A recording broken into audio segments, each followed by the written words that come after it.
Welcome to the Bird Gang Nation Sports Media Show, repping the greatest team of all time. Let's go!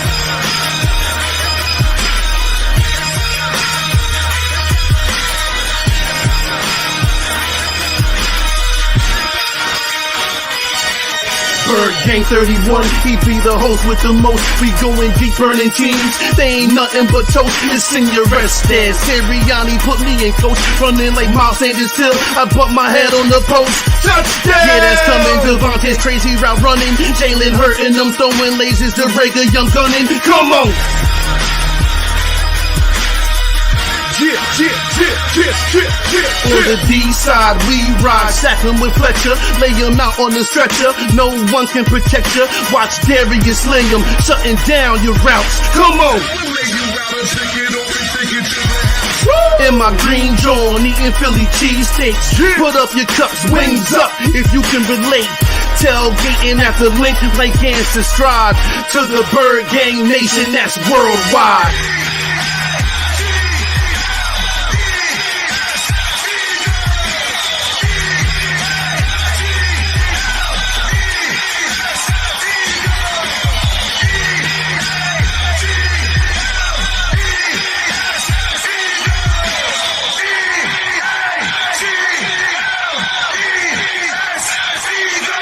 On Sundays, catch the pre and post game. Mondays is Birds on Broad Street with Philly Notion and Cool Cat, the man in motion. And Wednesdays, the midweek special got you open with JC from Eagles Talk, hitting like B-Dog, baby.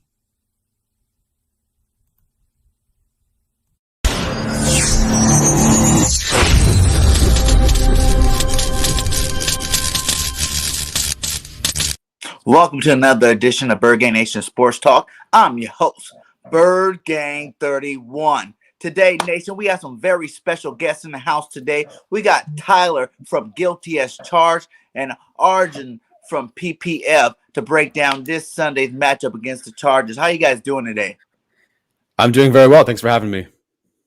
Yeah, same. Thanks for having me on. Hey, thank you guys for coming. Go ahead and give a second and talk about you guys' channel, what you guys do and whatnot. Yeah, so I'm Tyler. I'm from the Guilty as Charged podcast. We cover the Los Angeles Chargers as best we possibly can. We are obviously a podcast, but we're also on YouTube. We do film breakdowns, all that good stuff. And then this year we brought on Arjun, who is now, he has a great situation. He didn't talk to you about that. He does all the analytics for us. It's a really cool gig. Arjun, you can introduce yourself. Yeah, so Tyler and the rest of the Guilty as Charged podcast brought me on to do analytics work, specifically for the Chargers. And I'm also a intern at PFF, so that's like one of the main analytics companies that you'll see on Twitter or on the internet in general. So I do a lot of work there, write articles for them, and just use their data to post graphs and tables for Twitter for people to see. Nice, man, nice. That's a cool little gig there. I like it. So guys, tell me, the season, we are at week 9. Mm-hmm. How do you guys like your team? How you guys like feeling about the Chargers? Is it everything you guys expected? A little less, a little more? Let me know how you guys are feeling about the Chargers this year. Yeah, in terms of record, it's almost exactly what I would have expected. I had them going 11-6 heading into the year, and I think at this point, 4-3 sounds really good. Unfortunately, or fortunately, they started really hot, 4-1, beating the Kansas City Chiefs on the road. Before we knew that they were kind of an average team, we thought, hey, this is going to be a Super Bowl contender. And the Chargers beat them on the road pretty convincingly. Like, okay, great, here we go. And then they beat the Raiders on Monday Night Football. What a big game for them. Then they beat the Cleveland Browns. So I know they were banged up, but they were considered an AFC favorite as well. And we're going 4-1, scoring 47 points on the Browns. Heading into the bye eventually, or after the Ravens game, we'd head into the bye, get some guys back healthy. Here we go. And then they lost to the Ravens, went into the bye, came out of the bye, lost to the Patriots at home. And now they're 4-3. And while the record looks good, right now things are a little bit dicey. If they lose to you guys tomorrow, I think we're all going to start hitting the panic button. I don't know how Arjun felt about the season, but I mean, if we lose to you guys, no offense, I don't think that they will. But if the Chargers do lose, I'm a little worried. Yeah, I share a lot of the same thoughts as Tyler. I think my biggest thing heading into the season was like, how good is Justin Herbert going to be under this new coaching staff? And like, the first 5 weeks of the season. I mean, he went head to head with Patrick Mahomes on the road, outdueling him in Kansas City. He had an amazing game against the Browns in week 5, had a really good game on Monday Night Football and primetime television. And then he plays two of the best defensive play callers in the NFL and kind of, looks a little bit more average than he used to. So I still think he's a great quarterback. A lot of the stats haven't been too nice to him, especially the last couple of weeks. But I do think, he's been put in some tough situations by his play caller, which me and Tyler have discussed in great length on our channel. But I think, if anything, this could be a get right game for him, especially since most of our offense is pretty healthy. Nice. What do you think are some of you guys' weaknesses on the Chargers team? Like you said, you guys just went back-to-back losses or just one loss? Yeah, back-to-back losses, one to the Ravens and one to the Patriots. And I think I'll start with one weakness the Chargers have right now. It's the right side of their offensive line. It was a bit of a strength heading into the year. They signed Ode Abuji from the Lions, and he played excellent for them and was arguably the best interior offensive lineman they had. And then he gets hurt and hurts his ACL. So you had to rotate another guy in. And then Brian Bulaga, who was a former Pro Bowl tackle, he was supposed to be healthy. They had a great plan for him this year. He was supposed to, play really well. And then he played, I think, 15 snaps in the first game, and he's been out. And so the guys on the right side of the line, particularly against the Patriots, looked pretty bad. And everything Herbert is so good at, whether it's pushing the ball downfield or just going through his progressions, he can't do that because of the right side of the line. Currently, the right tackle, who didn't technically start that first game either, he's on pace for 71 pressures allowed, which is not good. I don't know what the record is, but 71 allowed is not good. Now, that is 17 games, so all the numbers are going to be a bit higher, but still, 71 is not very good. So currently, the right side of the line is a big weakness for them. Arjun, I don't know if you had a different one. No, I mean, that was a weakness I was thinking of. So our run defense has been the worst in the NFL. Like, you can look at it on film, you can look at it in statistics. Anything backs up the take that the Chargers have the worst run defense in the NFL. Yeah. I think they got their starting defensive tackle Justin Jones back from IR last week, and he played pretty well. So I think the run defense should be okay versus you guys, but I do think you guys have one of the better offensive lines in the league with Mailata, Kelsey, Dickerson, and then Lane Johnson. That's a pretty good 4 guys out of 5. But I will say our biggest weakness, in my opinion, going into this week is our pass defense, because 3 of our 4 top corners are probably going to be out, and I say probably because our second string corner just got downgraded to questionable. So we could see a Devontae Smith breakout game. You never know. Yeah, we hope for. So who do you guys got that corner with 3 out? Are you guys pretty stacked over there at corner, or is that just? Are you guys? I think it's all practice squad guys coming in to play. Yeah, we got a lot of practice squads, special teams guys, and then we have the shell of Chris Harris Jr., who hasn't been having that great of a season. But he was good. No. Yeah. I mean, I don't think everybody was good. Yeah, it's a little unfortunate. What about you guys linebackers? I heard that you guys aren't pretty. That's another weakness for you guys. We're gonna get to the strong side too, but we're still over here. Are those guys pretty good over there with you guys? Yeah, it was an interesting rotation because I don't know if it was a first round bias sort of thing or just the fact that he played more snaps last year. But they started with Kenneth Murray out of Oklahoma, and we thought he was going to be their starting inside linebacker. Even if they pulled every linebacker off the field, he'd stay on the field the most. I think that was their plan. And then he was terrible to start the year. He was improving quite a bit last year, and then he was just awful this year. His average depth of tackle before he got hurt was, I think, 8 yards. And anytime you're a linebacker making a tackle after 8 yards past the line of scrimmage, that's not good. You're almost getting up a first down every tackle. Not good. So he goes down, he gets hurt. And then Drew Tranquil, who was the starter last year, but who got hurt in the first game of the season against the Bengals, he comes in and he's played phenomenal. The 2 linebackers that the Chargers have right now, at least in terms of the inside linebackers, they are playing pretty well. I wouldn't call them a weakness at all. I think if you're trying to attack them in the passing game, they can hold up. But both Kaiser White and Drew Tranquil have been excellent in the run game. They can blitz very, very well. So I think they're actually a strength right now, but we'll see. Kenneth Murray, the other linebacker that I talked about, he's potentially coming back. off of IR for this game. They haven't mentioned it. I don't know if that's now been shut down. If he does, I don't expect much. But if he does, they have been talking about putting him at edge. I know you guys are sort of familiar with Micah Parsons.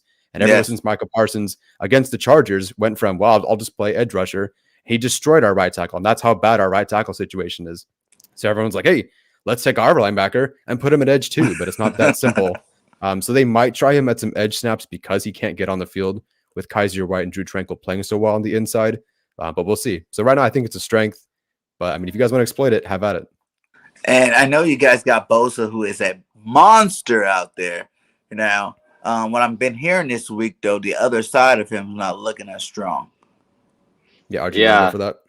Yeah, it's so bad. Like the past 2 games, Joey Bosa has just been double teamed at a pretty high rate. I would say. Like I think Tyler charted Joey Bosa's snaps and how many times he got double teamed against the Ravens and the Patriots, and like those 2 teams didn't trust our opposite edge rusher. So that would be Uchenna Nwosu or Kyler Fackrell. They didn't think that they could win one-on-one matchups because in reality they haven't been doing that. Like after Bosa with 30 pressures on the year, our next highest leader in pressures on the team is Jerry Tillery, who's our interior guy with 15, and then it's Uchenna Nwosu with 14 pressures on the year. So I haven't. The comment might think he's another monster, but I haven't really seen that from him. I also do think one thing to think about is like the Chargers haven't had a lot of like true pass rushing situations. So when I say that, I mean like 3rd and 5 and more, where it's like they're gonna pass. So the edge rushers have to account for the run, the play action, and the pass. So their technique when rushing the passer might be a little bit different than if it would be like when it's like 3rd and long or there's those type of situations. Nice, man. Nice. So let's go to the other side of the ball. What is the main strengths of the Chargers? Main strengths of the Chargers. It'd be easier to say offense if they had some good offensive performances the last 2 weeks, but that has been an issue. I will say the strength of their defense is still that Derwin James guy. I know that's sort of everyone knows about Derwin James. Everybody knows about that, man. But I still don't think people know about Derwin James because he plays some deep safety now, and he's part of that 2 safety shell that they play. And I think people just forget. But then in every game, he's got 1 play that changes the game, 2 plays that changes the game. Against the Patriots, he's the guy that strips the ball to force a fumble, and that leads to I think a touchdown or 3 points or whatever it was. And then he's playing on the defensive line, or he's an edge rusher rushing, and he's so incredible. And I know it's weird to call one person the strength of your team, but he really is. He plays 5 different positions. He's a monster. He plays slot corner, he can some outside, he rushes the passer, linebacker, deep safety. He can do anything, and I'm pretty sure he'd be an all-pro at 4 of them. So yeah, it's just one player. I hate to call one guy the strength, but he really is. Well, him and Bosa too, right? Bosa still is a beast. You know what I'm saying? I know his numbers aren't as high as everybody probably likes, but he still does his thing out there. Because I had him on fantasy. I played this year fantasy football with Bosa, and I had him out there like, come on, Bosa, give me some more points, my guy. Between him and Cox, those are my 2 defensive linemen. Both of these guys are kind of not giving me the points I was expecting to get from these guys. You know what I'm saying? But, they have their games where they do a little something. So, Bosa is good. Tell me, do you think which Bosa brother do you think is better, Joey or Nick? Arjun, you want to take that one? Yeah, I mean, I personally think Joey is a little bit better. We really haven't seen much from Nick this year, if I'm being honest. Like the stats haven't been there, and like I just think coming off that ACL injury, his pass rushing moves haven't been the same. And Joey, I think, is a little bit better against the run. He sets the edge better, and he makes more impact plays in the run than Nick does. And like, I don't want to be the guy that says Nick was a product of the situation, but like in his rookie year when he had that amazing year, I mean, he played with 3 other first-round picks: Dee Ford, Arik Armstead, and DeForest Buckner, right? And Joey Bosa in his career has played with Melvin Ingram, the washed-up kind of Melvin Ingram, unfortunately, towards the end of his career. Old Linval Joseph, old Brandon Mebane. Like, he hasn't really had as much help as Nick had that rookie year, but he still put up pretty good numbers in every single year of his career. Yeah, we got a Charge fan in here who says, should we be worried about the Eagles running game? In terms of what the Chargers can do, I think the Chargers should be worried, especially because it looked like Derwin James was playing closer to the line of scrimmage against the Patriots, and that did help their run defense a little bit. I believe he set a season high for box snaps at 30. But with all the corners out, with the safety out that rotates with him so he can play closer to the line of scrimmage, he's probably going to play back a little bit. So if he were up there nice and close to help stop the run, I'd feel a little bit better. But he's going to be playing back or playing some slot corner, or I don't know what they have planned for him because now they have 3 corners out. So he might be outside corner for all I know this game. And I'm sure he'd be pretty decent at it. But I would be worried. I think he'd be a good outside corner. Absolutely. I've seen him, at least in training camp, pick off quarterbacks covering George Kittle, Keenan Allen, Austin Eckler, inside, outside, whatever. The guy can do anything. He's an incredible player. Henry Ruggs didn't get him once against the when they're playing the Raiders. But A, that's Henry Ruggs, and B, I mean, it was really close. Derwin James was right on him, just a perfect ball and a slightly faster receiver. So I think he could do it. But as far as the run game goes, yeah, I'm worried. And it's not just your Boston Scott, Jordan Howard, and Kenneth Gainwell. And I really liked Kenneth Gainwell coming out of college, but it's Jalen Hurts, the runner. And at Chenna Nwosu, everyone talks about a monster and as a beast, but he's going to have to play a lot of contain this game too and make sure that Jalen Hurts doesn't escape. So the pass rush numbers might not be there for him because he has a job to also keep Jalen Hurts in the pocket, or at least prevent him from getting big plays. But I do think Jalen Hurts is an excellent running quarterback, and that's not really talked about a lot. I know that people think, running quarterbacks, Lamar Jackson, and then they kind of just forget about the rest. But Jalen Hurts is a really good running quarterback. I believe he had, 70, 80 yards last game as well. Yeah. Granted, it was the Lions, but they can do that. And Patrick Mahomes, who isn't exactly the fastest, quickest, he's no Hurts, he's no Jackson. He always puts up 30, 40 yards against the Chargers because the Chargers just don't seem to have an answer for him as a runner. So I expect Jalen Hurts and that part of the run game to affect them more. Yes, sir. Yeah. If I could add something onto that. So the Eagles, like their primary run concept that they've run the most this year has been inside zone, which, obviously you're going to run that when you have freaking Jason Kelsey as your center, one of the best centers in the league, right? And the weakness of the Chargers on their defense prior to this game has been their interior defensive line. So I'm really worried about this Eagles run game, especially since statistically the inside zone has been the Eagles' most successful run concept per a variety of statistics. Wow. But yeah, the Eagles having like a really good inside zone run game, being efficient at it and running it the most, and the Chargers having a really not so good interior defensive line is a little bit scary.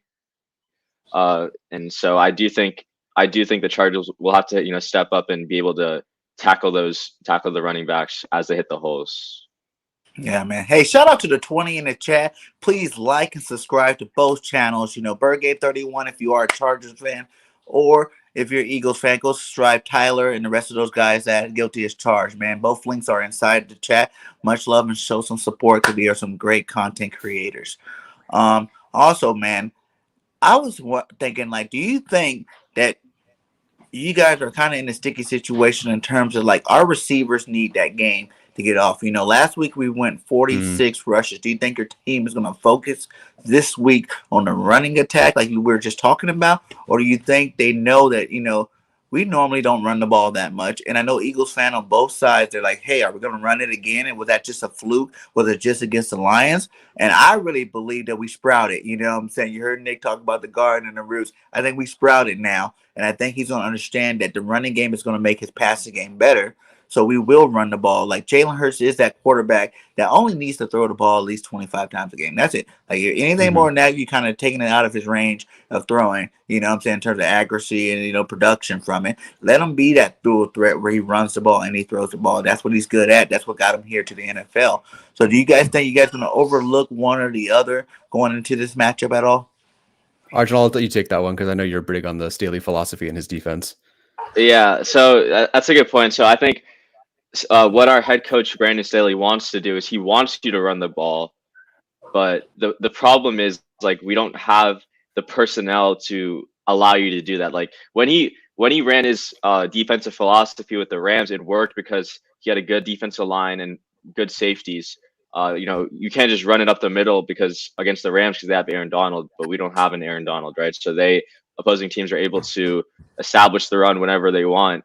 But I actually do think that the Eagles are going to throw quite a bit tomorrow. Like I understand that the Chargers are bad at run defense, but I also, as an analytics guy, I know that the Eagles have one of the largest analytics teams, or I know that they incorporate analytics into their game plan more than other teams do. So I'm assuming they know that passing in the end is more efficient than running. And so I do think they're going to pass a little bit more than run, especially since our top 3 corners are out. I don't see any point in establishing the run, especially when you're not going to really have to do that when our top 3 corners are out. True that. But that's what really scares me as an Eagle fan personally. You know what I'm saying? Seeing that report, top 3 corners out. This happened, I think it was against the Niners, I think, when we played them. Like, oh, their corners are out. Time to eat. You can see Devontae, Quez, all these guys about to eat. And we lost. Right. You know what I'm saying? Because you thought they threw the ball too much. You know what I'm saying? They're trying to attack that weakness too much. And I think that hopefully we go in there knowing that, hey, that first quarter is about running the ball. You know what I'm saying? Every team against us this year that beat us, they came out running the ball. Like I tell you, all the great passing teams in the league right now run the ball first, then that passing game opens up to where you see these nice big passing stats going out there. Tom Brady, anybody, if you want to name any, Mahomes when he has good games, anybody that's good, Josh Allen, they still run the ball even if it's not 100% effective, just to pull those linebackers in, just to pull those safeties up. You know what I'm saying? That's what opens up everything downfield. So I hope that Nick Sirianni's definitely, learned his lesson and he starts out running the ball this week, because I'm really scared about that. You know what I'm saying? Like having I think every corner that you say is missing is going to be in Nick's head. Like, maybe I can throw the ball this week. Maybe I should go ahead and do that, and just our defense, like you were saying with your defense, our defense is kind of the same way, where you got Gannon coming from Minnesota, you know what I'm saying? Like where he had Barr, you know what I'm saying? Where he had Kendricks. Okay. These are stud linebackers. That defense works perfectly with those type of linebackers. We don't have those linebackers here in Philadelphia. You know what I'm saying? Like, and I think that's the whole beginning of the season, is that he just thought he had that defense. You know what I'm saying? He had the players for that defense, of scheme, the defensive fit, and it just wasn't it. Yeah. You know what I'm saying? You can't play a shell defense if all they're going to do is run down your throat until they get to the red zone. I mean, the red zone, and then score a touchdown passing the ball there. So, hopefully Gannon learns from his mistakes as well. Over the last couple of weeks, you've seen Gannon start blitzing, start mixing it up, playing a little bit more man coverage. You know what I'm saying? One of my biggest fears is you guys is tall receivers. You know what I'm saying? You got some big boys over there at receiver. You know what I'm saying? Like, I know we play Mike Evans and Gowan. But Evans is a big guy, and so is Williams over there. Williams is a big guy. Then you guys got another young guy, right? Palmer, is it? Yeah, Josh Palmer from Tennessee. I think he's maybe like a 6'2" kind of guy. I wouldn't say like he's taller than me, but he's not a tall guy like a Mike Williams, who's a 6'4", who looks kind of like 6'5" out there, who can jump about 10.5 in the air. But then Donald Parham, another guy to watch out for. It sounds like you guys did a really good job against, like, I think Kelsey and Kittle, if I'm not mistaken, but some other tight ends who are not the big name guys, who maybe you just didn't prioritize, they kind of feasted. So someone like Donald Parham or Jared Cook, who's I think 6'5", Donald Parham is 6'8", and he's a guy that they've rarely used so far this season. I think they should use him more. This would be a game to potentially get him involved, especially against your linebackers, because at the end of the day, you can have a lot of talent on defense, but Parham's 6'8", and he really looks 6'9". He looks 7 foot. When he plays on the field, it looks like he's playing with his little kids. And so I think getting him involved would be something to watch out for. Because I watched that game. I forgot exactly which one it was, but all I seen Herbert do was just throw high balls, because it's not that the cornerbacks weren't on him. They're right there. But these guys are so tall that they're just like bloop, bloop, bloop. And if you look at guys like on our team, like Avonte Maddox, who's been playing some great football this year at cornerback, you know what I'm saying? No matter how good you are, if a guy, like you said, Palmer, lines up in the slot and you got Avonte Maddox on him, you know what I'm saying? Like, he can be on this guy like glue, but Avonte Maddox is like 5-something. Palmer, like you said, is this big, tall guy. That's easy money. You know what I'm saying? That's easy money. That's all day football. If anything, I'll pick on them if that's what if I was a Chargers coordinator. You know what I'm saying? I'm going at Avonte with these guys, with these tall guys, to see if he can cover them. But that's going to be definitely a challenge for us this week. I wonder, Arjun, do you feel like Lombardi has targeted a specific corner or linebacker so far this year, or it just kind of feels like he wants to get a guy open? So let's say like, I want Keenan Allen to get the ball here, or I want Jalen Guyton to get the ball here. It doesn't really feel like he picks on anybody, right? No, because if he did, we wouldn't have targeted Marlon Humphrey like 8 times in that Ravens game. We would have gone after Anthony Averett. So I do think it's like I think Lombardi puts a lot of trust in his receivers that they can win one-on-one matchups regardless of who they go up against. So, even though like Avonte Maddox, yeah, he has been playing pretty well. The stats back that up. Darius Slay has had a really good bounce back year. Steven Nelson's pretty solid. Like, I don't think they're just going to pick on anyone, even if Darius Slay is guarding our worst receiver on the active roster. We're still going to throw at Darius Slay just because I think that's how Lombardi is. He just puts a lot of faith in his receivers to make plays because, there's been times our rookie Josh Palmer, he got targeted against Marlon Humphrey on 4th and 2, which, on 4th down, he should only be thrown to Keenan Allen or Mike Williams. But Keenan's been dropping some lately, right? I've heard that. Yeah, 6 drops this year. Whew, that's not really that bad, though. Like, in the whole year so far, it's not good, but it's not that bad. You know what I'm saying? But for the guy that's supposed to be your main guy, do you think Williams has any shot in taking over, like, that lead role there? He did. To start the year, they came in with a plan of saying that they were going to feature Mike Williams in an X receiver role like Michael Thomas from the Saints. And of course, if you watch the two guys over the last couple of years, Mike Williams has been this throw it downfield jump ball, amazing catch guy, but that's kind of it, not much of a route runner. Whereas Michael Thomas, he's known as slant boy. And so we thought there's no way those two guys are going to be the same. But then Mike Williams, all of a sudden the year starts and they're throwing slants and he has this short game that we've never seen before that really either wasn't featured or wasn't developed under the previous coaching staff. But can he take over?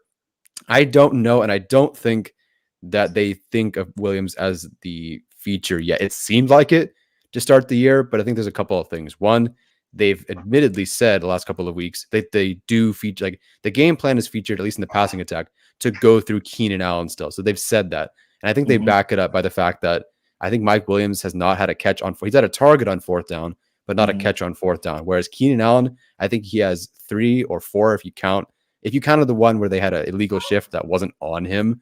He technically has, I think, 4 catches on 4th down. And so obviously in those situations, you go to your best receiver and you got to think you're going to win. And the fact that he has 3 or 4 catches and Williams has 0 kind of shows you who they think the top dog is. Okay. I get it, man. Or do you think Williams is only open so much because of Keenan Allen? Because you see what happened in Atlanta when Julio left. Really, even though Julio got hurt a little bit the last year and really still went off, but now that really is the guy, what I'm saying? His numbers are not as big as it was when Julio was still there. Yeah, I'll take this one. So like I think Keenan has opened up. He did open up opportunities for Mike to start the year, but I think what we've seen now is I think teams are respecting Mike Williams a little bit more, and they're respecting him to the point where they're treating him as the number 1 guy. So the Patriots last week stuck JC Jackson on Mike Williams the entire game, and I think Mike Williams had like 1 catch. And I think the week before, Marlon Humphrey was primarily guarding Mike Williams. Mike Williams was hurt for most of that game. He came into that game injured, but yeah, Humphrey was on Williams. So I think teams see Williams as the alpha or like a 1A to Keenan being a 1B. But Keenan definitely helps Mike to get open a little bit more since teams have to still respect Keenan Allen as a route runner and as a receiver in total. Nice, man. Nice. Okay, I seen one of your fans up here talked about where'd it go? It was like he felt more worried about if Steichen was calling the plays as opposed to Nick. What are you guys' interpretations of Nick Sirianni and Steichen, when in terms of the Chargers? Who do you think was a better play caller, and what kind of respect do you guys have for either one of those coaches?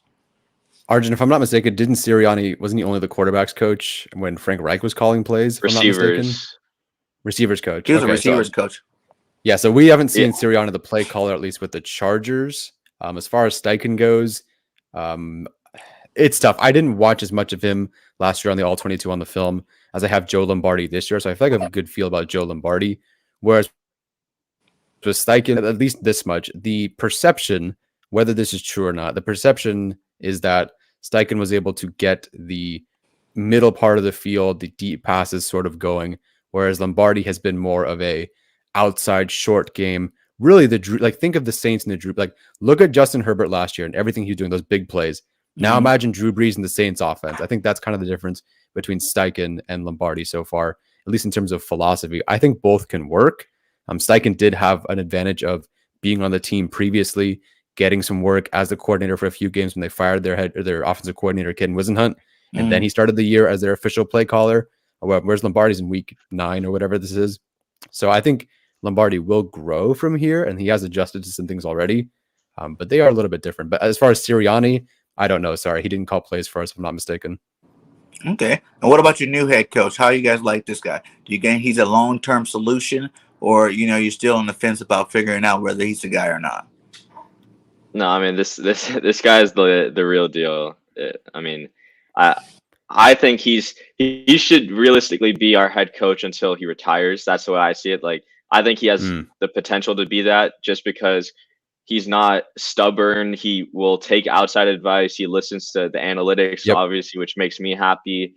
He's open-ended with the way he comes off to the media. Like, he's not shy about giving out football information. The way he speaks, it's like you just want to run it through a brick wall. That's what all the players say about him. So when you have the X's and O's and you also have the trust of the locker room, there's very few coaches that can do that. And I think the last 2 games have just been some bad luck here and there. But overall, I mean, Staley's been one of the best head coaches to start the year. And one of the things I love about him is, like, he's so aggressive. Like, he'll go for it on like every 4th down, even if we're in our own territory, if it's like 4th and short. So nice. I definitely think he's a really good head coach. Nice. 3 keys to victory for the Chargers to win, and what do you think the 3 keys to victory for if the Eagles were to win this game they need to do? I can take the first one. So 3 keys to winning this game versus the Eagles. I'll take the first one. So how do we beat the Eagles? Number 1, I think they just need to capitalize on the deep shots that have been there the last 2 weeks. I was watching their deep threat is really Jalen Guyton, their speedy guy. And I charted about 10 different opportunities for him to get the ball deep. And they just weren't there because Herbert couldn't find him. Part of it because he went elsewhere or he went underneath, but really it's all about pressure. And so, if they can protect Herbert and allow him to go, oh, there's the wide open deep guy, I think that's something that would help the Chargers win. I do think they can do that this game because you're a coordinator, unless things change drastically, but I don't know. He's a guy that can get pressure because of the guys that he has, but not because of the scheme, if I'm not mistaken. So I think Herbert will be a little bit more comfortable. And so, protect him, find those deep shots. I think they'll find a way to move the football better. A second one, it's a key, not that anyone can do anything about this.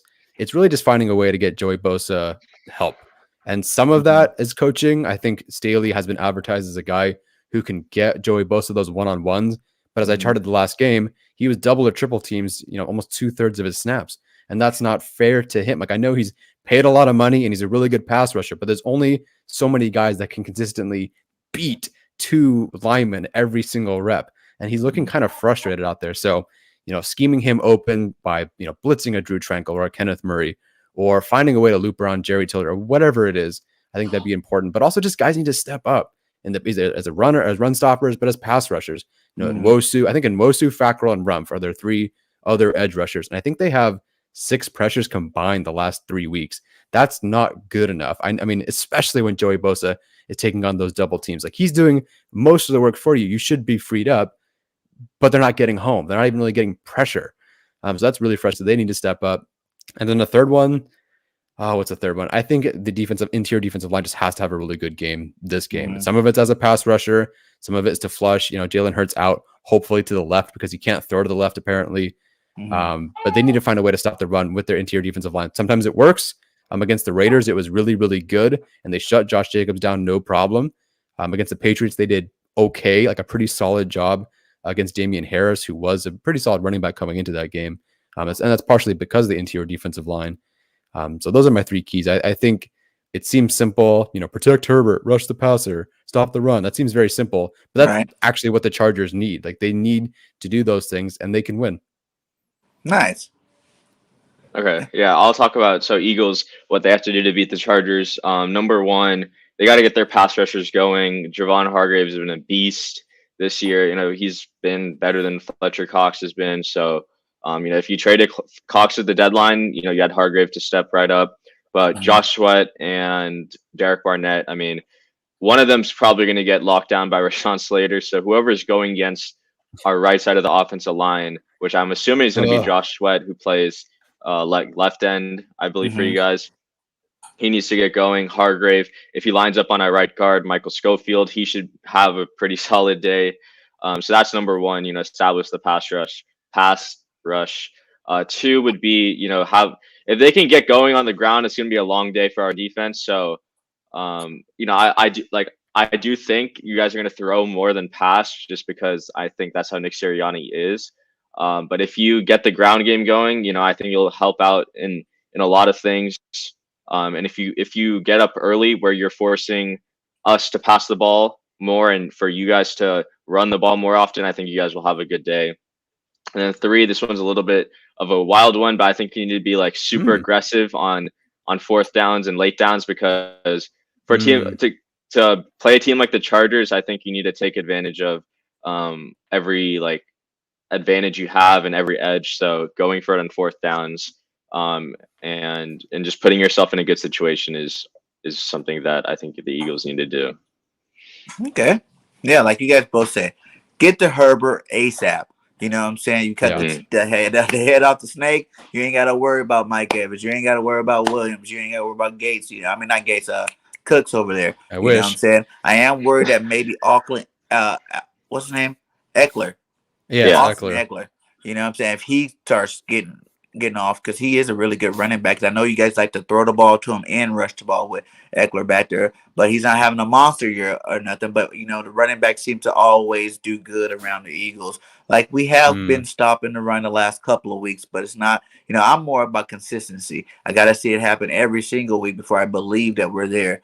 You know what I'm saying? So I'm worried about Eckler. I'm worried about us getting the pressure on him. And for us on offense, man, I think we just need to be balanced. You know what I'm saying? We run the ball with Scott and Howard, get that thing going, maybe throw some dumps off to our rookie Kenny Gainwell, you know what I'm saying? And then work in, the Goddards, the world. You know what I'm saying? Goddard's been having back-to-back decent games. You know what I'm saying? I'm looking for him to have that big 100-yard game of the season. You know what I'm saying? So the middle of the field is an area that we have not attacked a lot. And I think having Derwin James back there, it's kind of like you still don't want to attack it. But I think with your guys' cornerbacks being now, he might have to play more on the side of either side of the field with our receivers, and play more of that kind of a matchup in terms of helping them out. So that middle of the field should be open, a lot for Goddard to eat. So those are my three keys in general on both sides, you know what I'm saying? Like how we can beat you guys, or you guys, you know what I'm saying? You guys stop that run game early.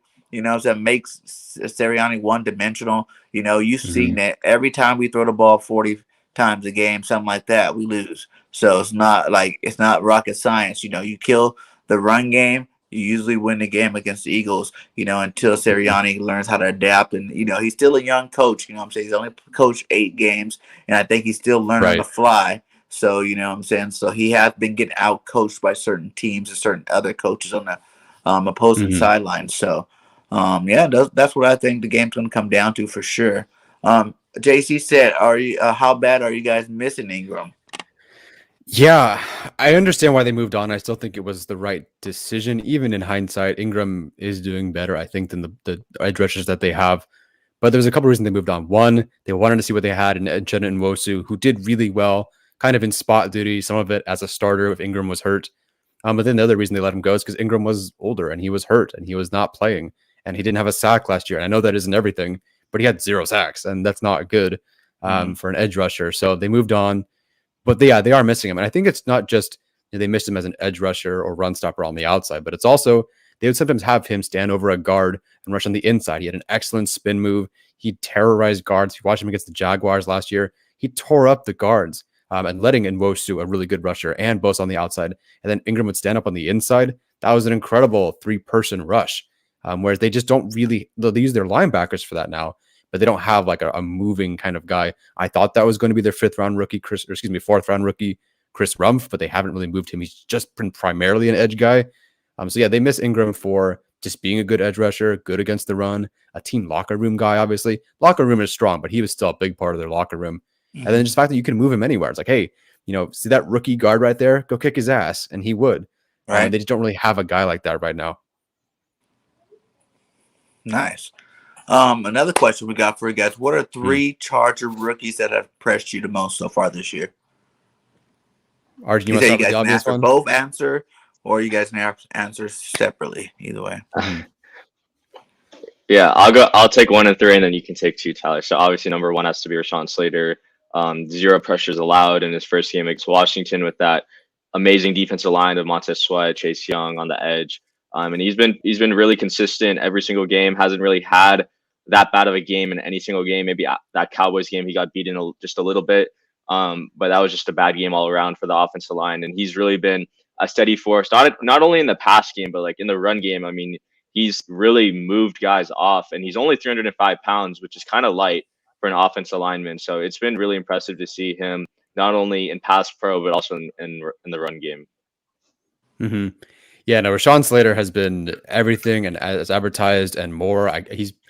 He should be an all-pro in the sense that Tristan Wirfs was as a rookie his first year. Rashawn Slater's been pretty well, to the point where running backs were helping him versus Myles Garrett, and he told them, just please stop helping me. Go help somebody else. I have no problem against Myles Garrett. I mean, that's the kind of confidence and play that he has. He's like, yeah, don't worry about it. I'll take care of Myles Garrett, who's a human fridge with muscles. So incredible player. He's by far their best rookie. Unfortunately, after that, I think this rookie class is more designed to take shape and take hold either towards the end of the season or even next year. So I like Asante Samuel Jr. a lot. As someone Eagles fans are familiar with that last name for sure. Yeah. So I love Asante Samuel Jr. too. That's who we kind of looking at. Literally Landon. every like fan Landon, wanted you better him. do good because we all wanted Asante Samuel Jr. He's balling over there.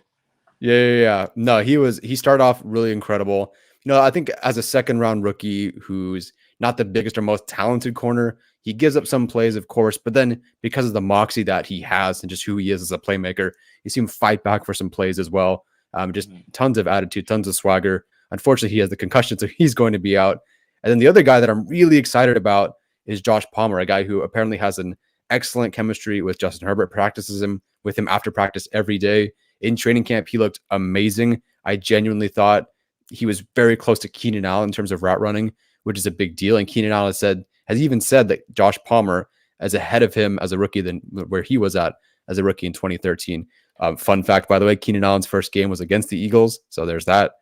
So thanks for starting off that amazing career. He's going to be the best receiver in Chargers history.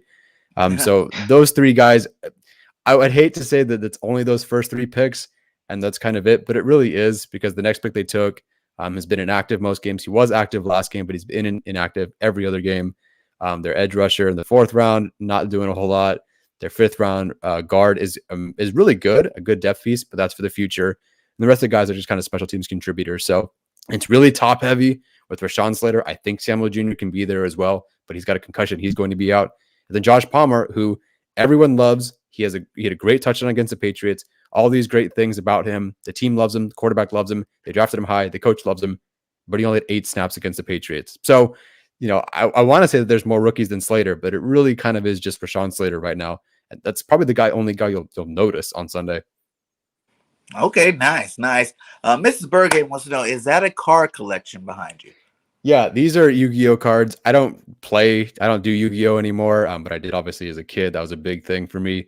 So I just have some of my favorites in the back here. It's not even good enough to win any tournament or games or whatever. But it's some of my favorite cards. You got your typical Blue Eyes White Dragon. Do you got any NFL cards? Like, I'm a huge card collector. I really wanted to be, and then I just never got into it. Like, I was like, yeah, I think I'll collect cards. And then I got one pack, and it's like, all right, that was fun. So no NFL cards for me. It used to be all Yu-Gi-Oh and Pokemon. I don't really collect them anymore. Now I just collect them for a nice backdrop. Nice. I don't really collect that. That's it. That's all I have. But it's there for a decent backdrop, something other than a white wall.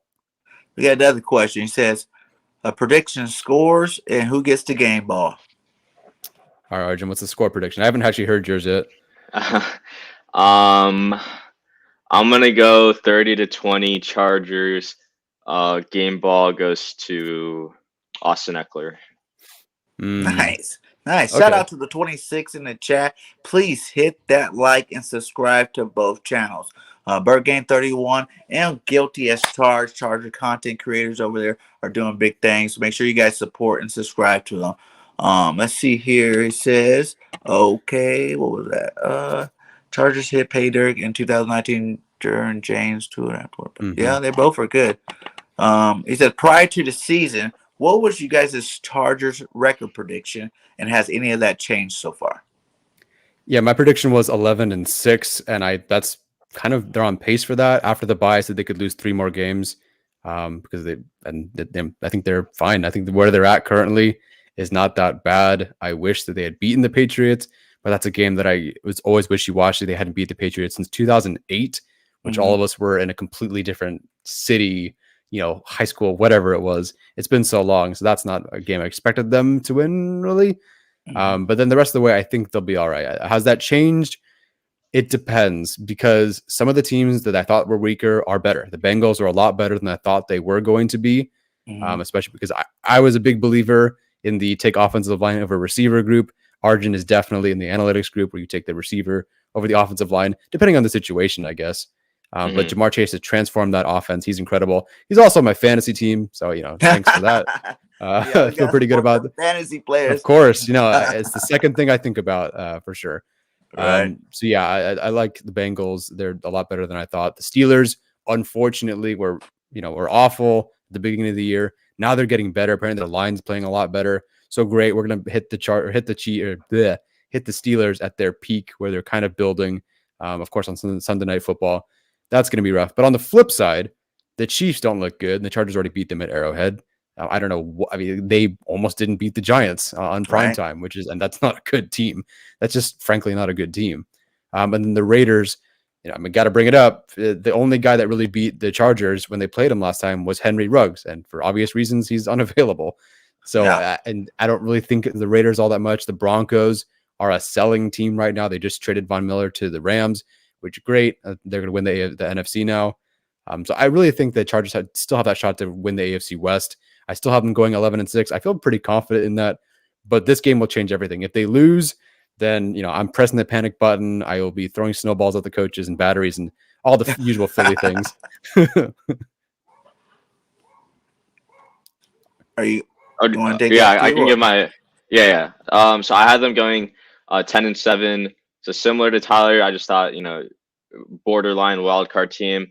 I think it's 10-7 is still where I'd stand. I think the team has gone through a couple road bumps. I don't know what to think until they have a get right game, which I'm hoping is this one. And the good thing is they have been pretty they've been pretty healthy. So they haven't had as many key injuries to key players like they've had in the past. Obviously our top 3 corners are going to be out this weekend or this Sunday. But when you still have Derwin James, Herbert, Bosa, Keenan Allen, and Mike Williams, and Austin Eckler healthy, along with our 3 marquee offensive linemen, you can't really complain about too much. There's especially since the guys teams like the Packers are playing without Aaron Rodgers this weekend. Yeah. When the season began, I drank all that Kool-Aid that Nick Sirianni was telling us. You know what I'm saying? I was drinking that picture of that.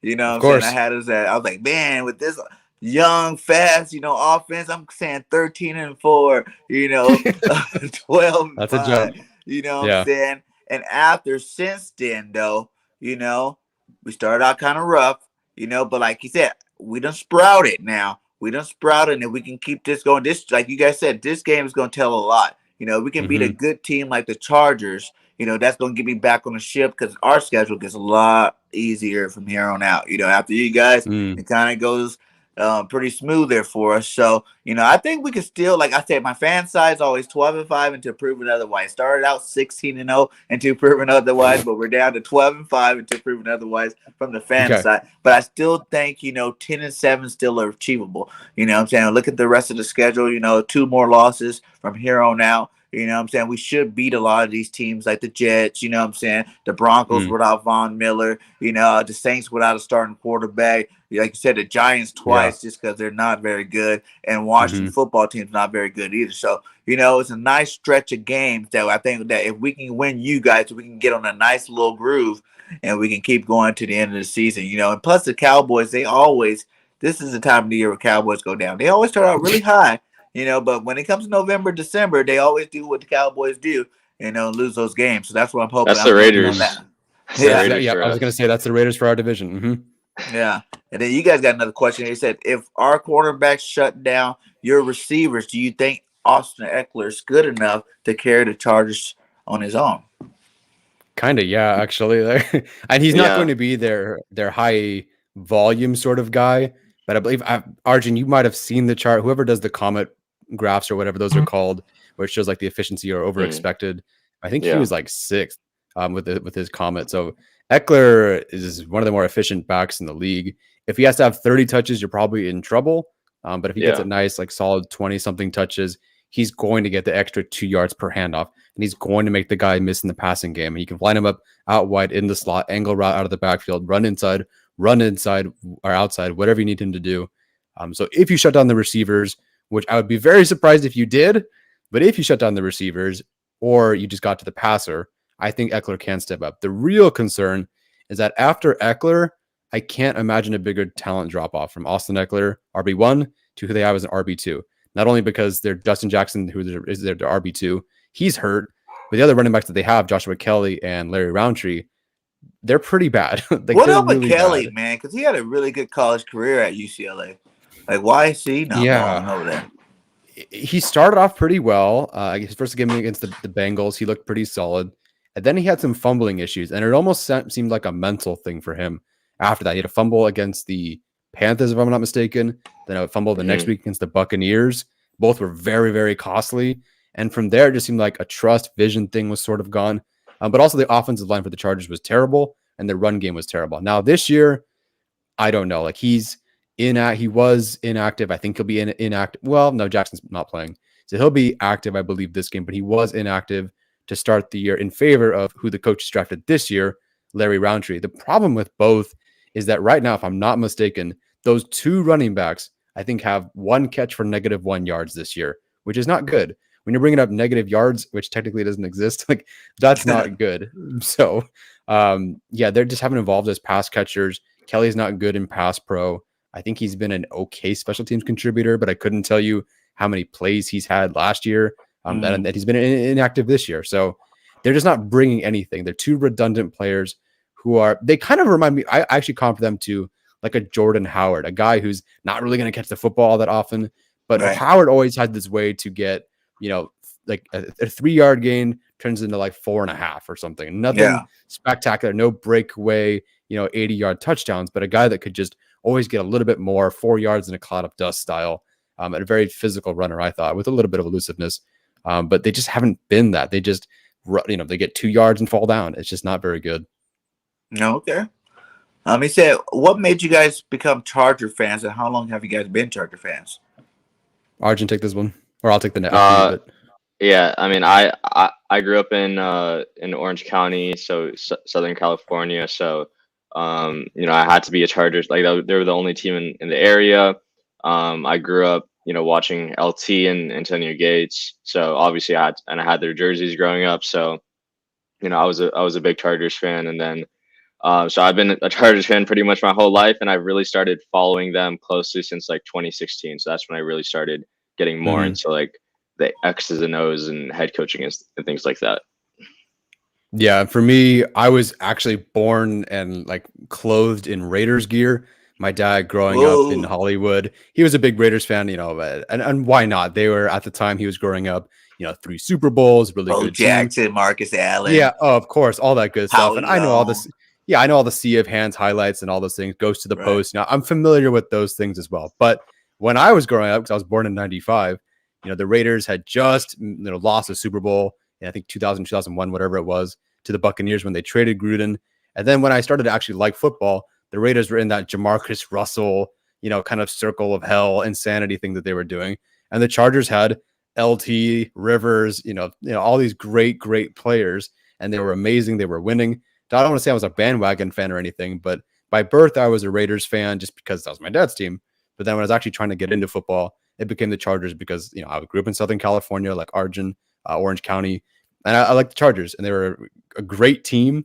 Unfortunately, just I feel like every time I start liking a team, they start stinking. So I liked the Angels, and they haven't won anything. I like the Chargers, they haven't won anything. Thankfully, because I'm local, I'm a Lakers fan, they obviously have won things, but that's kind of it. I'm not huge into basketball. I will say shout out to all of Philadelphia because my mom was born in Exton, Pennsylvania. So her and her family were big Eagles fans growing up. And she still is. My grandfather was a really, really big Eagles fan. So I got to take my grandpa to the last Eagles home or the last Chargers Eagles home game that they had at StubHub. And it was awesome. So nice. Yeah, I respect the Eagles in a certain way. I love Eagles. That's what we like. And look, you guys beat the Eagles. You beat the Patriots in the Super Bowl, and I hate the Patriots. I hate Tom Brady. So you know what? All good all around. Nice. Yeah, we definitely don't like Tom Brady over here. We should have beat him twice. McNabb messed that first one up for us, man. McNabb. What was I just had seen something. What was it? Oh, I was going to ask you guys, piggyback on that. Have you noticed that there's a lot of the Chargers moving from San Diego to LA? Is there a big, drop off in fandom? Yeah. Yeah. No, yes. You got it. No, you got it. No, you got it. Okay, so I came in as a season ticket holder in like 2012, I believe. And so I didn't really see like the heyday, other than just going for one Chargers Raiders game per year. I didn't really see the heyday, LTs and all that stuff live. So I always saw them on TV. So I couldn't say how that experience was. But I will say, as a season ticket holder during the, a little bit pre-Telesco, and then currently during their general manager, Tom Telesco, that era, the stadium's always been taken over by opposing fans. The Raiders are excellent at it. The Steelers are great at it. Patriots fans have kind of done that. Some of the AFC teams. I don't know if it's just because the Chargers initially, when they were in San Diego, it's kind of like a port city. So a lot of different people traveling from, military and whatnot. So you get fans from all over. But yes, the Chargers have lost fans going from San Diego to Los Angeles at this point, simply because, like, why would you root for them? I hate to say that, but if you were a new fan looking at the Chargers, especially pre-Herbert, why would you root for them? Rivers was just throwing interceptions. They were a bad team. They were, I think they were 12-4 their first year in LA, which was just at StubHub, that little stadium in Carson, and they were good. But then they just fell off and looked terrible. Then Tyrod Taylor, who I like, was the starter, and no one really cares about Tyrod Taylor. You like Tyrod? I like Tyrod quite a bit, and he currently, I think, leads the league in EPA per play, if I'm not mistaken, as a quarterback, which is insane. He's coming back this week against the Dolphins. I liked him a lot, mostly as a kind of as a quarterback, but mostly as a person. When you kind of buy that offseason Kool-Aid, and you love these certain players. You listen to the their press conferences and and all the videos come out, the hype videos, and it's like, okay, here we go. And then he got stabbed in the lungs before the second game, and the rest is history. So yeah, the Chargers have lost some fans, and they haven't really been putting an exciting product on the field. But then came Justin Herbert, and he brought in some new guys, and then they brought in Brandon Staley, and the NFL media for the first few weeks could not shut up about this coach. They loved him. Everyone from analytics to film to just football to casual to diehard fans. Everyone loved this guy. Even if you weren't a Chargers fan, people were like, I'm going to go root for this team anyway.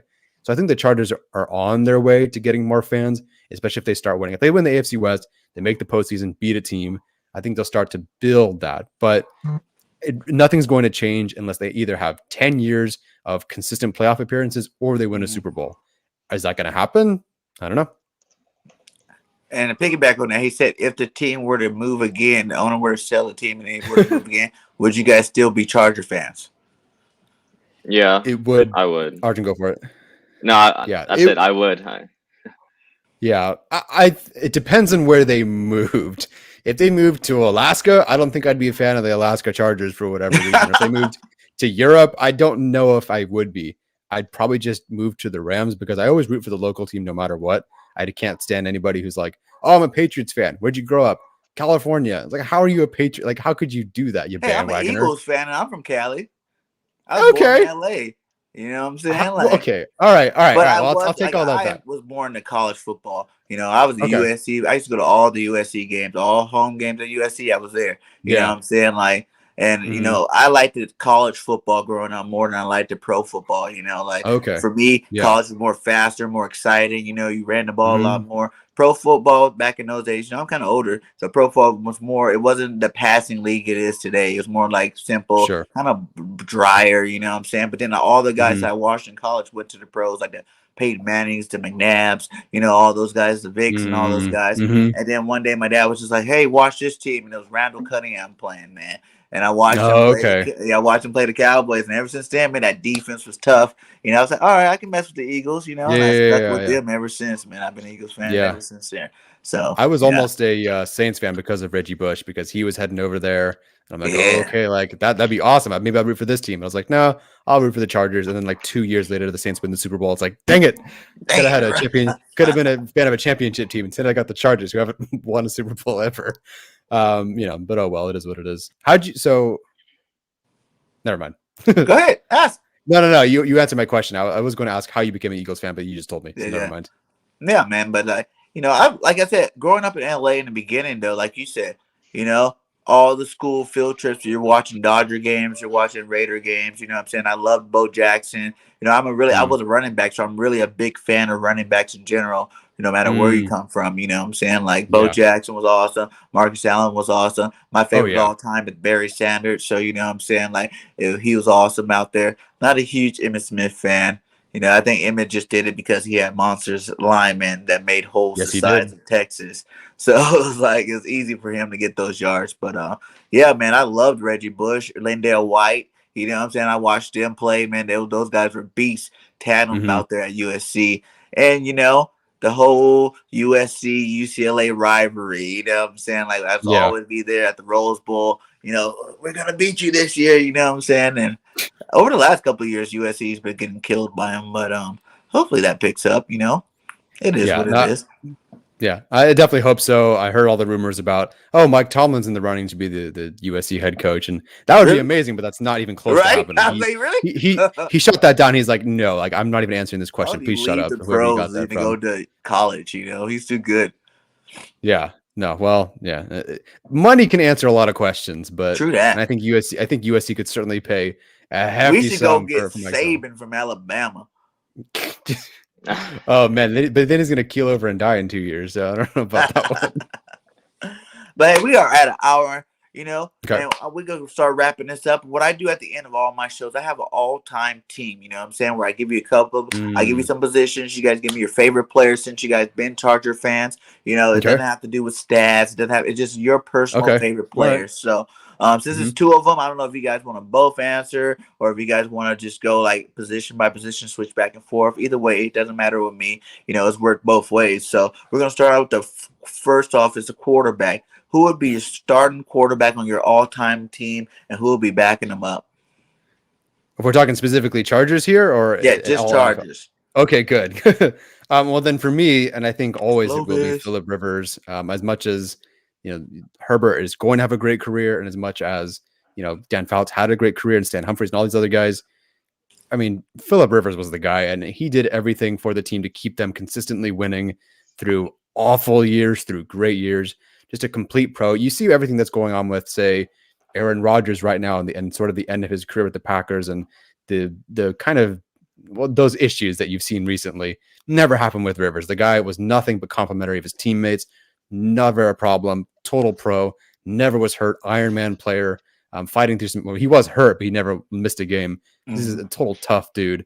So Rivers would he would be on my Mount Rushmore as it is for Chargers players, but right. definitely the starting quarterback. And then to back him up, I would say Justin Herbert, just because you want to build that talent, you want to develop that talent, and he's a guy who is very different from Phillip Rivers in terms of physical skill set.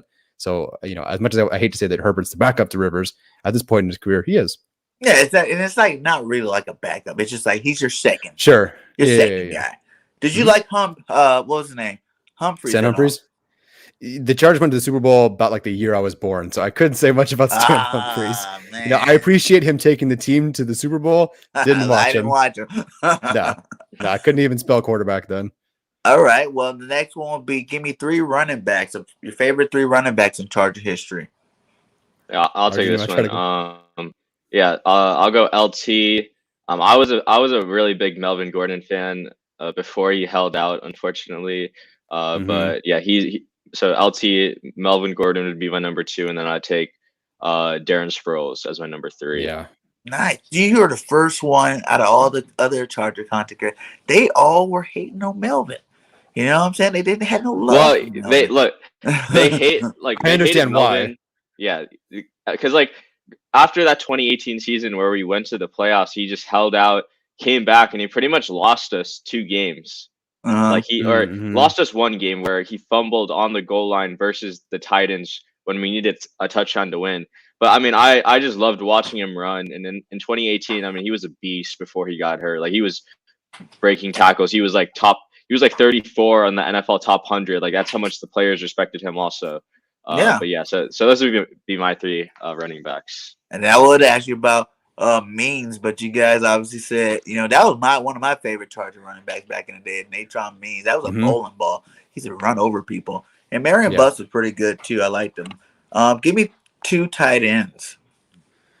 Oh man. Well, I mean, the obvious one is Antonio Gates back when things were, you know, what is an undrafted free agent tight end playing basketball? Who is this guy?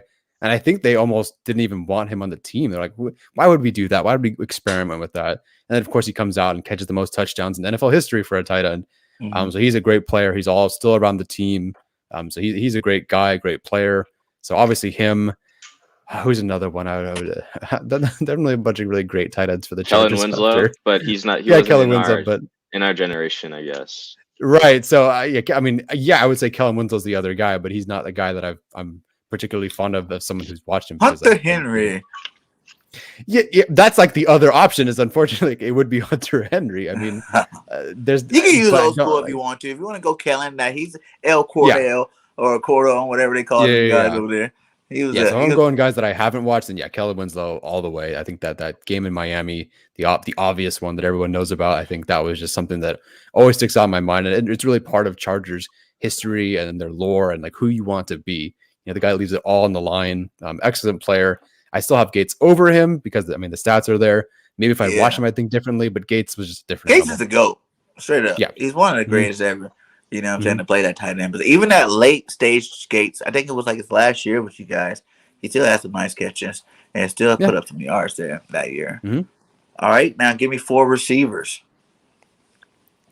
You want to take 2, Arjun? I'll take 2. Yeah, I'll take 2. I'll start with the obvious. I think Keenan Allen needs to be up there just because of what he's done, especially the last 4 years and what he's doing right now. Then I'm gonna go with Vincent Jackson. We're gonna build the basketball team back at it. Right? So Keenan and then Vincent Jackson. Nice. Okay, so I'll go with Vincent Jackson. Rest in peace. Gone too early, of course. That was a rough one to hear earlier this year. So him, and then his other kind of running mate, another former undrafted free agent, Malcolm Floyd, a guy that was just Floyd. Yes, there was something about him, as I say, as I called him, like one of the best other guys ever. If you knew him, you know he was amazing. If you didn't know who he was, I wouldn't blame you because he was some undrafted free agent out of Wyoming. And then he comes out and has a really solid career. I think 5,500 yards, 34 touchdowns, just a reliable target for Phillip Rivers. It really just like that was when I was watching, some of the San Diego football. And so I always think of him. I mean, they had a big retirement thing for him at the stadium at one of their final games, and they were playing music, and everyone was crying when Floyd retired. He meant a lot to that city, a lot to the team, a lot to Rivers and all those guys. So him for sure. And then the obvious one, the other one would be Lance Allworth, a guy that I obviously did not watch, but you have to give respect to Lance Allworth and what he did. So for me, it's Malcolm Floyd and Lance Allworth, but there's some really good names in there. Chargers have a lot of really good receivers. Yeah. He has some more on there. Anthony Miller, he said. Charlie Dorner. Kasam Osgood. Yeah, man. Some good one. Rest in peace to Vincent Jackson. Who'll be on that starting offensive line? Oh, my gosh. RG, you want to take this one? I don't know the Not really, because I really don't know most. I haven't followed offensive line since like 2016, and if we're doing it since then, the offensive line since 2016 has been horrible. So I know you guys can name one guy for sure, and your rookie. Yeah, for me it would be. Oh wait, Rashawn Slater might get there. I think Steven, our co-host, says that he could potentially be the guy who takes it over McNeil. But for me, yeah, Rashawn Slater could make it. Nick Hardwick was a guy that I love watching. Another Phillip Rivers, Nick Hardwick connection. Just a constant pro. Another one of those guys that I think he made the Pro Bowl a couple of times, but never just really got that Hall of Fame status kind of thing. So Nick Hardwick for me, Chris Dielman, obviously, Marcus McNeil. I think Slater can get there.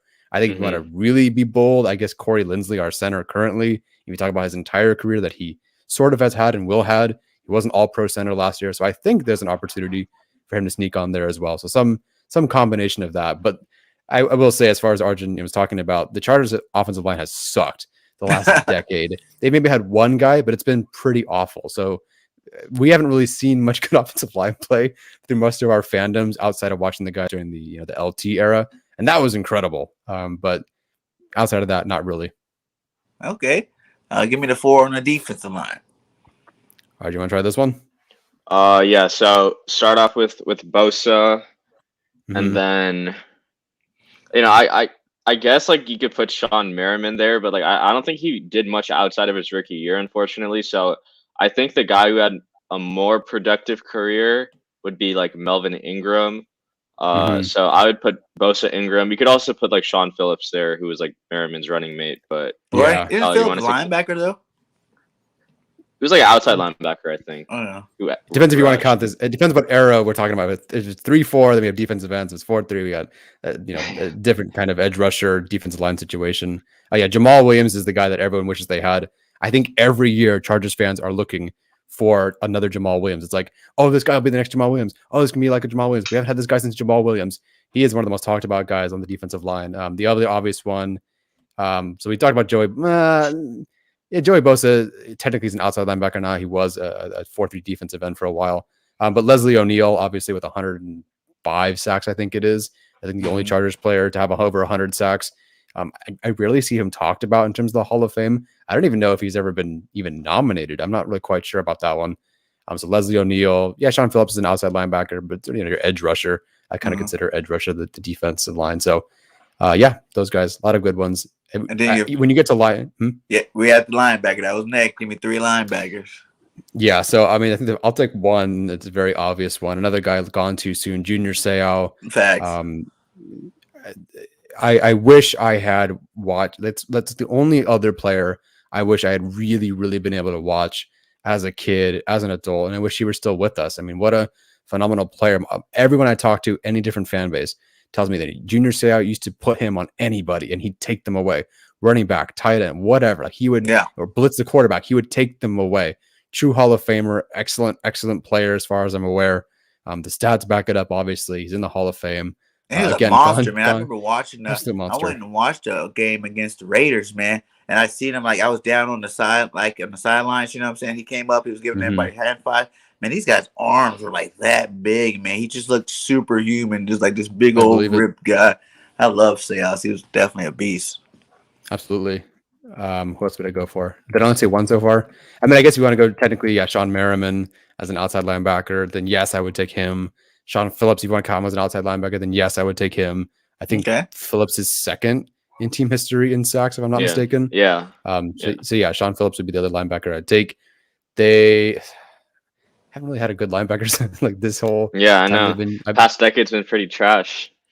Yeah, it's been pretty bad the last decade. Yeah, so it's not been a really great past decade for us. All right. Well, what about 3 corners? Yeah, I'll go Antonio Cromartie for that one. I think he's a guy who, again, around that time I was growing up, he was an excellent player, picking off Peyton Manning, a couple of famous interceptions there. So I'll have to go with him. I am partial to a recent guy, Casey Hayward. You gotta put him in there. Casey. As peak performance, Casey Hayward, there was nobody really all that much better. Like he was very excellent. Green Bay let him go for nothing, and the Chargers didn't sign him for all that much, and he went to going all pro, I think 2 years in a row after that. It was a pretty solid corner. And then he wasn't great last year, but they let him go, went to the Raiders. Now he's one of the best corners in the league again. So going from the Packers to the Chargers to the Raiders, just a really good corner. Okay, so if this is a fun fantasy whatever thing, Then I say that the other corner that I would take is Jason Verrett, a guy who they took in the first round out of TCU. When he had a stretch where he shot down Antonio Brown and Golden Tate. I know that's not a lot, but Golden Tate with Calvin Johnson on the other side, and Alshon Jeffrey, all in their prime, and he had shot each of them down in different ways, and he looked like the best corner I'd really ever seen. A guy who was just tenacious, but super athletic, super smart. I think he could have been better than anything Casey Hayward had ever been. I think he had a shot to be a legitimate all-pro, every single year, but he was just always hurt. And even last year with the 49ers, he had a good season, and then this year he's hurt. And the year before that, he was hurt for the 49ers. So one of those super injured guys, but very, very talented. One of the guys one that got away, I guess, because he was so talented and so good, and really a big part of the community as well. I did a 5K and he was there, doing the fundraiser or whatever. So I definitely miss him and what he was able to do in his prime. Nice. All right, give me 3 safeties. All right, I'll take this one. So Derwin James, number 1. Eric Weddle, who's like the heart and soul of that defense for a couple of years after Merriman and Phillips are gone. He's number 2. I can throw a third guy in there. Yeah. Okay, so not because he's a safety, but because he was a Pro Bowl special teamer. I'm going to take Darrell Stuckey, a guy that was I think a day 3 pick for the Chargers that didn't really do a whole lot on as an actual safety, but he was that was some heyday Chargers special teams. The Chargers have had some pretty good special teams. Someone mentioned Osgood earlier.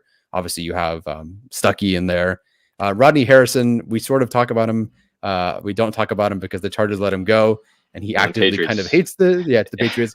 He doesn't really like his final years with the Chargers, so I don't have anything against him. But Weddle and Harrison, 2 safeties that they let go that don't really talk about with the Chargers anymore.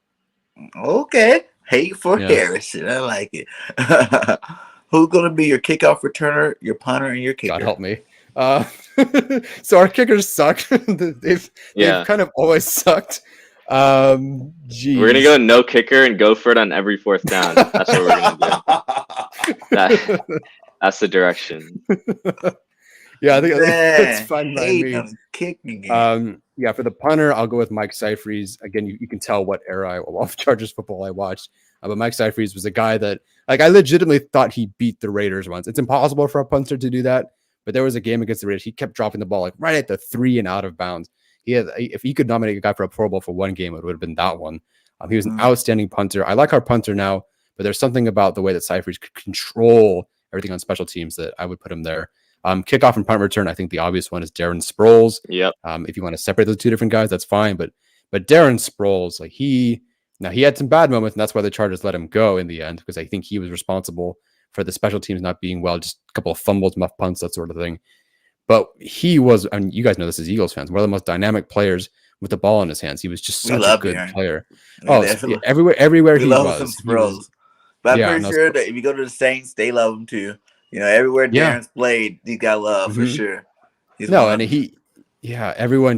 loves Sproles, and a guy who's, there are very few NFL players who are shorter than the average person. He's shorter than me, but he would go out there, so much heart, so tough, but so fast. And I loved the yellow mouthpiece that he had. Just I don't know if he did that with the Eagles or whatever, but with the Chargers, he had the powder blue, yellow mouthpiece. Just very iconic to that era. Nice. Who's going to be the defensive coordinator for this team? Interesting. I'd probably say Brandon Staley to be completely. Yeah, I was going to say are you getting to head coach at some point though? Yeah. That's tough. We'd put Staley at defensive coordinator and probably someone like Marty Schottenheimer, who's had a head coach history of success. He just couldn't do well in the playoffs, but if Marlon McCree didn't fumble, we would have been in the Super Bowl, right? So Staley at defensive coordinator. And I guess Eric Coryell at offensive coordinator, if you could. I guess we could put Coryell at offensive coordinator. I put him there. Yeah. On the Eric Coryell offense. I don't know how that works, but hey, it's a fake team. So I think Schottenheimer's the head coach, Staley is the defensive coordinator, and then Coryell's the offensive coordinator. I think that would be a pretty solid team. Maybe we've been a Super Bowl finally. That would be a Super Bowl team if all those guys were playing on it. That's for sure. Those are really good guys. You have Phillips, Marty, Bobby Ross. Yeah, Hmm. that was a good team, though. That was a good, really good team, man. Shout out again for coming on the show. We still got 18 in the chat. Please hit the like and subscribe to both channels. Bird Game 31 and Guilty as Charged, man. They put out some fire, Charger content over there, and we definitely wish these guys luck for the game this Sunday. So go ahead and let everybody know where they can find you at and all your social media platforms again. Arjun, you can go first. Yeah, so you can get me at ArjunMenon100 on Twitter. So that's ARJUNMENON 100 on Twitter. And then also I write for PFF. So if you look at their website, you'll see some of my articles on there. Nice. Yeah, Arjun's doing excellent work. He's retweeted by ESPN people all the time. Mina Kimes retweeted one of his tweets, and he's big in the analytics community, or at least he's building himself up to be. And I know he's going good places. And we're happy to have him a part of the Guilty as Charged podcast. So yeah, we are the Guilty as Charged podcast. You can find us on any podcast network. Obviously, you can find us on YouTube with our channel, the Guilty as Charged podcast. My name is Tyler. You can find me on Twitter at Tyler J. Schoon. As I told the last streamer that I was on, if you want to say something mean about the Chargers, go for it. Because I tell you what, you Eagles fans are much better than the Cowboys fans. The Cowboys fans were awful to experience Yes, during the they week that are. we played them. So you know what? Anything you have to say, go for it. Because this can't be anything worse than what those awful Cowboys fans were saying. Right. And hey, yeah, man. Shout out again to you guys. Like I said, Bird Game 31. You can also find me on the BGN Sports Media Network channel. You know what I'm saying? This is actually a network show today that we are going on. So make sure you guys, if you guys can, go subscribe to that channel as well. Much love for you guys coming in. My final score prediction, I don't think I got a chance to say my final score prediction. It's going to be 31-21 Eagles. I'm feeling that the flowers have bloomed, and it's time to start building those branches so we can have a nice big Oh, bush but winter time. is coming. Winter is coming. That's why we need to run the ball. He's running the ball at the perfect time. So we're going to see what happens. Good luck to you guys over there on the Chargers side. Like I said, thanks again, and fly, Eagles, fly. Till next time, this Bird Game 31, and we are out. Peace.